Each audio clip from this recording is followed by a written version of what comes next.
Donc, mon prénom c'est Fauzi, mon nom c'est Chardom. Je vais avoir 39 ans dans quelques semaines. Mon premier métier c'est masseur kinésithérapeute. Maintenant, j'officie en tant qu'ostéopathe dans la région de Tours, dans le 37. Et voilà, donc j'ai une épouse. Cette année, ça fait 20 ans que nous nous connaissons. Donc, on s'est connus très jeunes. L'année prochaine, ça fera 20 ans que nous sommes mariés. Et nous avons un fils qui va avoir 18 ans cet été. Très bien. Voilà. Sinon, quoi dire d'autre? Oui, j'ai fait une rencontre avec le Seigneur, précisément le 28 mars 2014.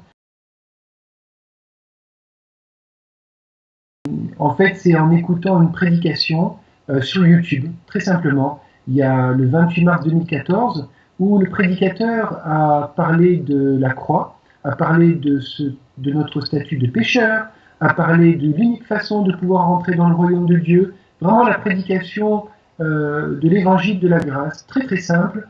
Mais il a aussi parlé de ce qui arrivait si on n'acceptait pas le plan du salut que Dieu nous offrait. Et ce qui a causé un électrochoc spirituel, c'est que moi je suis fils d'expatriés, donc j'ai vécu longtemps en Afrique noire, au Moyen-Orient, et notamment 5 ans en Inde. Et je suis revenu en France pour passer mon bac.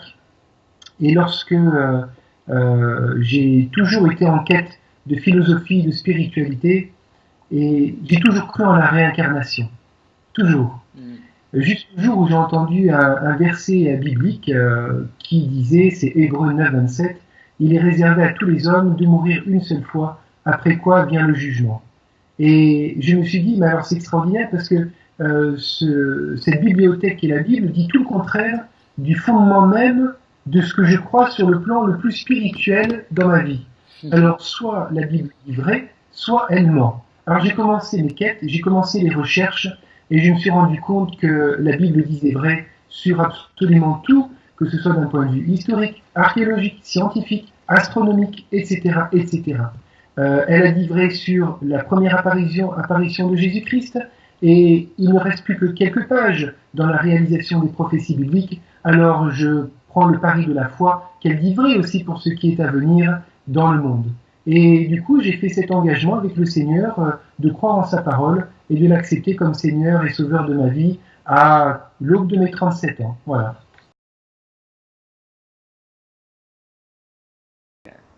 Alors, l'animisme, c'est très important parce que il est vecteur des différents modes de pensée spirituels aujourd'hui. L'animisme, c'est la croyance qu'il existe des esprits qui soutiennent toute forme de vie dans l'univers. Donc, ce qui est contraire à ce que dit la parole de Dieu, puisque la parole de Dieu dit que toute chose a été créée par Jésus-Christ, pour Jésus-Christ et en Jésus-Christ. Et que c'est lui qui soutient toute chose dans sa création. Donc, l'animisme enlève, si je puis dire, le rôle joué par le Seigneur Jésus-Christ. Alors, l'animisme est une religion qui, en fait, s'est éclatée et a imprégné quasiment toutes les religions du monde, y compris certaines religions monothéistes, par, on va dire, une forme qu'on connaît sous le terme de superstition, fétichisme, idolâtrie, etc., etc. Quand on ne connaît pas le jargon de l'animisme et du nouvel âge, on a l'impression que la spiritualité d'aujourd'hui, elle est bonne pour tout le monde puisqu'elle prêche l'amour, la tolérance de l'autre et l'acceptation de tout ce que l'on peut penser tant qu'on ne fait pas de mal à l'autre.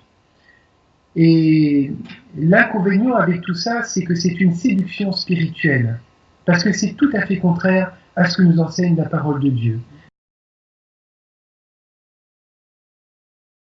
Le principe de toutes ces choses, c'est de nous divertir. Divertir, c'est-à-dire tourner la tête de l'endroit vers lequel il faut regarder, c'est-à-dire vers Jésus et sa parole. Donc dès qu'on nous fait regarder un autre endroit, qu'on sort du fil à plomb de cet enseignement de la parole de Dieu, eh ben, c'est l'ennemi qui nous tourne la tête pour les faire regarder ailleurs. Et puis tu le sais certainement que la parole de Dieu nous dit que Satan se déguise en ange de lumière, donc il ne viendra jamais pour effrayer l'homme, il viendra pour le séduire avec de la belle lumière. Voilà. Alors, la particularité avec l'occultisme, surtout l'occultisme contemporain, qui arrive même à prendre le vêtement médical. En fait, c'est très simple. dans une conversation quelle qu'elle soit, où quelqu'un parle de spiritualité. Dès que tu vas mettre en avant le nom de Jésus-Christ et l'autorité souveraine de Jésus-Christ, tu vas voir la réaction de la personne. Et si cette personne se sent mal à l'aise avec l'enseignement de la parole de Dieu, avec ce qui est écrit dans la Bible, c'est qu'elle est imprégnée par des croyances occultes. Et j'ai commencé, moi, à vouloir tester le pendule vers l'âge de 15 ans. Et puis, j'en ai développé une activité en paraprofessionnelle, voire même intraprofessionnelle, pendant un peu plus d'1 an et demi, où j'ai vraiment creusé très très profondément le sujet. Notamment sur 2 aspects. Le premier, c'est la radiesthésie médicale, qui est le fait, avec l'usage d'un pendule, d'interroger le corps de quelqu'un pour pouvoir déterminer quel était son problème de santé, avec des résultats plutôt efficaces, mais aussi la radiesthésie divinatoire pour savoir quel est le chemin qu'il prend, et le magnétisme curatif de différentes façons. Donc j'avais à peu près 1/4 de ma patientèle qui me consultait pour ces choses-là, et avec ces moyens, j'avais la possibilité de faire des diagnostics avant les imageries médicales, mais aussi avant que les médecins puissent faire leur diagnostic, et des fois même avant de rencontrer le patient, je pouvais faire le diagnostic qui m'était confirmé par le patient. Donc, ça marche. Alors, il n'y a absolument aucune législation, aucune éthique à ma connaissance, et j'ai envie de dire qu'à la rigueur, si tu veux faire une conférence évangélique chez toi, dans un lieu public, tu verras la résistance que tu rencontreras auprès des institutions gouvernementales, sauf si tu as affaire à un conseil municipal ou un maire qui est chrétien, déjà engagé, pourquoi pas, mais essaye de faire une initiation à la méditation transcendantale. Propose un atelier d'éveil spirituel, de réveiller l'enfant spirituel qui est en soi, de travailler la visualisation sur peut-être comment est-ce qu'on appelle ça, la vie que tu avais dans une vie antérieure. Eh bien, tu n'auras aucun problème de faire une réunion publique de ce type-là. Donc, il n'y a pas vraiment de législation puisque grand nombre de nos de nos politiciens, de ceux qui régissent et qui régissent nos institutions, consultent ce qu'on appelle les esprits de Python, selon la parole de Dieu, c'est-à-dire les médiums, les cartomanciens, etc., etc.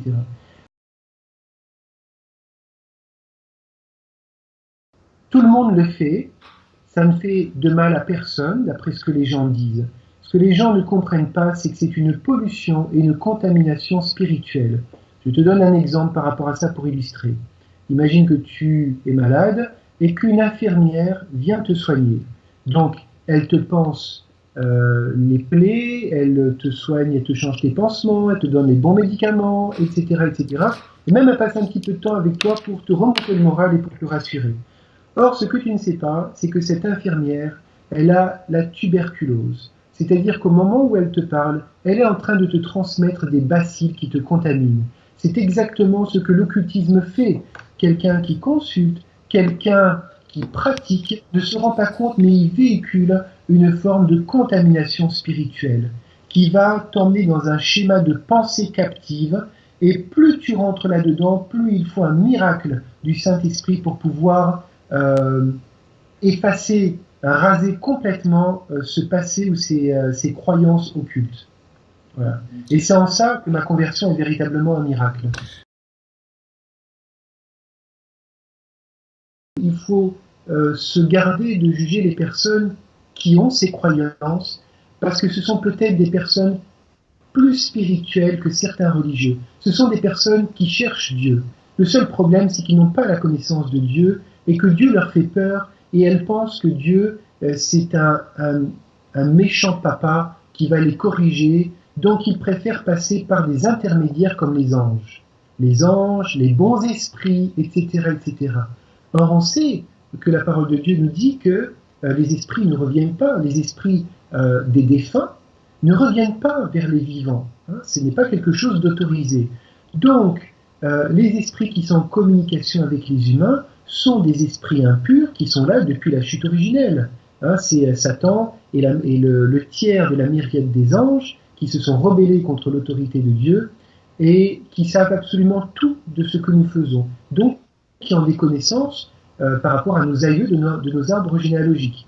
Alors, les personnes qui pratiquent, qui sont intéressées par le monde invisible, le monde spirituel, je crois que ce sont des gens qui ont un cœur qui cherche Dieu. Ce sont des cœurs, ce sont presque des terrains, comme dans la parabole du semeur, qui sont en cours de préparation pour recevoir la parole. Une fois que tu le sais, là, ce que tu fais va avoir des conséquences. C'est-à-dire que si tu sais quelque chose, et qu'en toute conscience tu désobéis à ce que tu sais, là c'est dangereux pour toi. Ce qui veut dire que si les gens qui sont en quête de vérité, en quête de paix, de bonheur, il faut leur parler du Seigneur Jésus, très simplement. Après, on leur laisse la liberté d'accepter ou pas. À chaque fois qu'un discours, qu'un comportement ne rend pas gloire au Seigneur Jésus, ça ne vient pas du Seigneur Jésus. À chaque fois qu'une prière, un discours, une action détourne les yeux de la gloire de Dieu, c'est que c'est tout simplement fait pour pouvoir remettre la gloire à l'homme ou à Satan. C'est aussi simple que ça. Donc, l'horoscope est basé sur le moi. La divination est basée sur le fait de vouloir savoir ce qui va m'arriver. Toutes les formes de pratique, de lecture, de questions qui valorisent l'ego, le moi, notre nature adamique, notre nature pécheresse, notre nature originale, c'est quelque chose qui nous détourne d'orienter nos yeux vers le trône de grâce.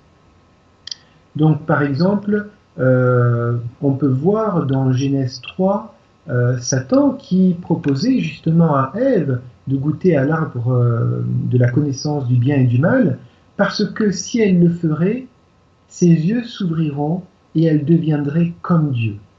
Vous serez comme des dieux, vous serez comme Dieu selon les traductions. Donc, tout est résumé dans ce verset par rapport à l'occultisme.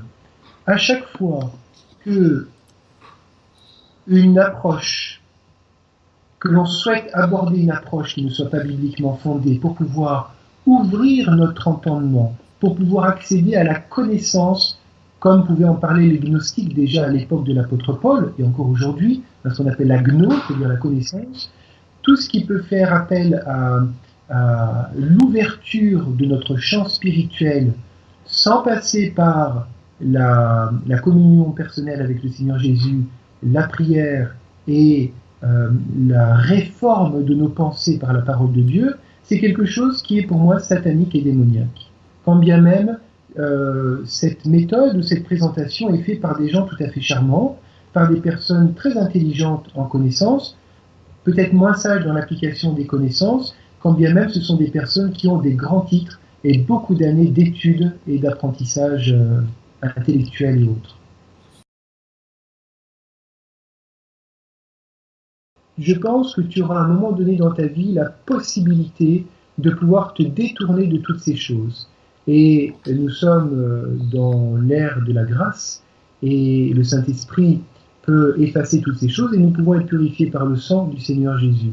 Donc c'est pas un problème, c'est-à-dire que tout ton passé peut être éradiqué, passé, nettoyé pour pouvoir être complètement régénéré par la parole vivante de Dieu.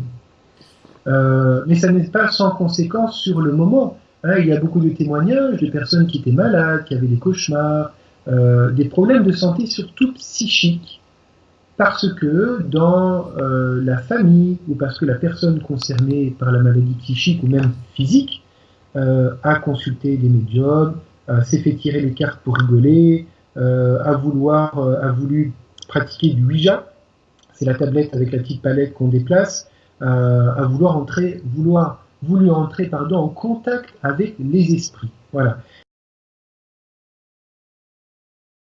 Et puis en fait, quand tu regardes les dessins animés pour enfants sur des chaînes de la TNT que je ne citerai pas, quand tu regardes même les Walt Disney aujourd'hui, il y a une sorte de familiarité très rapide, il y a un apprentissage très rapide avec la magie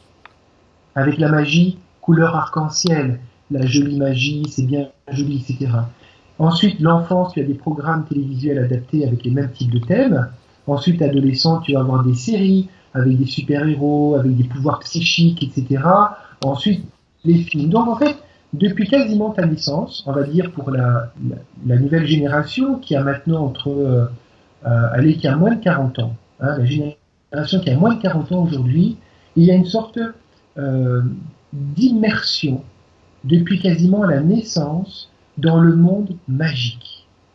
Le seul problème, c'est que lorsque tu n'as pas le discernement spirituel pour savoir d'où ça vient, eh ben, tu tombes dans le piège, tu tombes dans le filet. C'est pour ça que le monde évangélique aujourd'hui est très très important pour pouvoir prévenir les gens avec beaucoup d'amour, avec beaucoup de compréhension, avec beaucoup d'humilité. Et une fois qu'ils ont entendu le message, c'est à eux de prendre cette décision.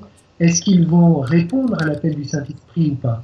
Une chose qui est importante, c'est que, tu sais, il y a un métier, ce sont les douaniers. Les douaniers qui sont experts en contrefaçon. Et il y a un mot que j'avais bien, moi, que j'ai vite compris, c'est que tout ce que j'avais appris pendant 37 ans, c'était une contrefaçon. C'est-à-dire que si je te donne 2 sacs d'une grande marque très chère, il y en a un original, il y en a un, c'est une imitation. Si tu n'as pas des critères de discernement, d'observation, pour pouvoir différencier lequel est le vrai, lequel est le faux, comme les billets, si tu n'as pas un appareil ou si tu n'as pas l'habitude, eh ben, tu te feras avoir. Et tu prendras pour acquis que ce sac c'est l'original, ce billet c'est un vrai, alors que ce sont des faux.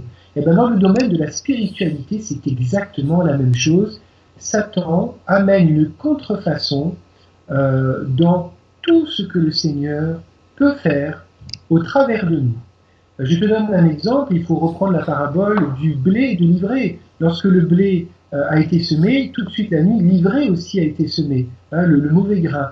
Donc dès que la parole de Dieu est semée quelque part, l'ennemi va faire en sorte que les contrefaçons spirituelles, les fausses croyances soient également semées. Voilà. Donc quand on veut avoir à faire à des personnes qui ont baigné dans l'occultisme, qui ont des croyances qui ne sont pas bibliques, c'est quelque chose qui se prépare avant tout dans la prière. C'est un véritable combat spirituel. Très rares sont les personnes qui sont véritablement, qui font un office de sorcellerie pour pouvoir jeter des sorts. C'est quelque chose d'assez rare, mais qui existe. Et ce ne sont pas que des Africains qui viennent d'Afrique noire, ce ne sont pas que des marabouts, comme on les appelle, ou des sorciers. Ce sont aussi des personnes de type caucasienne, européenne, qui peuvent être en costard-cravate avec un attaché-caisse. Donc très très rares sont les personnes qui font ça pour faire du mal. Je pratique l'ostéopathie en campagne et très régulièrement j'ai des témoignages d'agriculteurs, d'artisans qui me disent qu'ils ont le sentiment ou la sensation qu'on leur ait jeté le mauvais œil ou qu'on leur ait jeté un sort parce que les animaux se mettent à mourir, parce qu'il y a des choses qui ne vont plus en fait dans leur culture. Et en fait, ça ne vient pas nécessairement que des sorciers comme on pourrait le voir en Afrique noire ou en Haïti, où c'est vraiment le berceau de la sorcellerie actuellement dans le monde, Haïti. Alors, tout ça pour dire que j'ai pas de statistiques, mais je pourrais dire que au moins 95% des gens qui pratiquent l'ésotérisme, l'occultisme, le font pour le bien des gens. Exemple, le plus connu, ce sont ceux qui coupent le feu. On appelle ça des penseurs de tout feu ou des barreurs de feu. Ce sont des gens qui, même à distance par téléphone, récitent une prière et la chaleur, la brûlure va partir. Alors, ce sont des personnes qui, des fois même, ont un passé d'éducation catholique, ont été un petit peu au catéchisme, connaissent un petit peu 2-3 histoires dans la Bible et récitent le Notre Père, des fois même l'Ave Maria, parce que c'est dans l'éducation catholique, et finissent leur prière par « Au nom du Père, du Fils et du Saint-Esprit ». Mais la particularité, c'est que ces personnes commencent toujours par une prière secrète. Une prière secrète qui invoque en général le feu, qui invoque Judas, qui invoque l'enfer, Et c'est cette prière secrète qu'il se passe de personne en personne. On appelle ça en Suisse le secret. Ou alors la prière secrète en France. Et donc ces personnes, souvent pompiers, ingénieurs, informaticiens, ce sont des gens qu'on côtoie dans la rue, ont pu recevoir par le biais d'une grand-mère, par le biais de leur maman, par le biais d'un voisin, d'un ami, d'un oncle, une prière secrète. Or, on le voit dans les évangiles, mais aussi dans les épîtres générales et pauliniennes, qu'absolument tout est fait à la lumière. Rien n'est fait en secret. Les miracles, les signes, les prodiges et les guérisons sont toujours un accompagnement de la prédication de la parole. C'est ça, une des grandes différences, c'est que lorsque quelqu'un pratique la magie, si tu lui demandes « dis-moi quelle est ta prière », dis-la à voix haute, il ne voudra pas le faire, parce que ces choses restent dans l'occulte, c'est-à-dire ce qui n'est pas révélé. Jésus-Christ n'a rien caché, il a tout révélé, les apôtres, les disciples ont tout révélé, et les évangélistes aujourd'hui révèlent tout. Ils professent toute la parole de Dieu, normalement. Donc voilà par rapport à ces personnes qui font tout ça pour le bien. Les médiums, par exemple, moi j'en ai eu comme ami, comme relation personnelle, et les médiums répondent toujours à un mal-être social. Les gens ont perdu un membre proche de leur famille, vont voir un médium pour se rassurer que tout va bien. En fait, ce qui amène les gens à couper, les devins, les médiums, c'est pour être rassurés, c'est pour avoir la paix dans le cœur. Or, on le sait, la paix dans le cœur, c'est quoi? C'est le fruit de l'esprit. Eh oui. Donc, on peut avoir une quiétude passagère, mais elle ne nous donnera jamais la paix dans le cœur, confère Galates chapitre 5, versets 20 à 22. La paix, la joie dans le cœur, c'est le fruit de l'esprit. Le fruit de l'esprit, on l'a quand on accepte Jésus comme Sauveur et Seigneur de sa vie. Et c'est en ça que nous avons affaire à une contrefaçon. Et je crois que les chrétiens, peut-être pas les disciples de Jésus, c'est-à-dire les chrétiens engagés, mais les chrétiens de nom sont coupables du fait de ne pas témoigner de leur relation personnelle avec le Seigneur et de ce que le Seigneur a pu faire dans leur vie. Ils sont coupables, à commencer dans leur propre foyer, avec leurs amis, avec leurs membres du travail. J'aime beaucoup le monde évangélique parce que il va sur le devant de la scène, il ne prend pas cas de sa propre sécurité et de ce que les gens vont bien pouvoir penser de lui. L'évangéliste annonce la bonne nouvelle.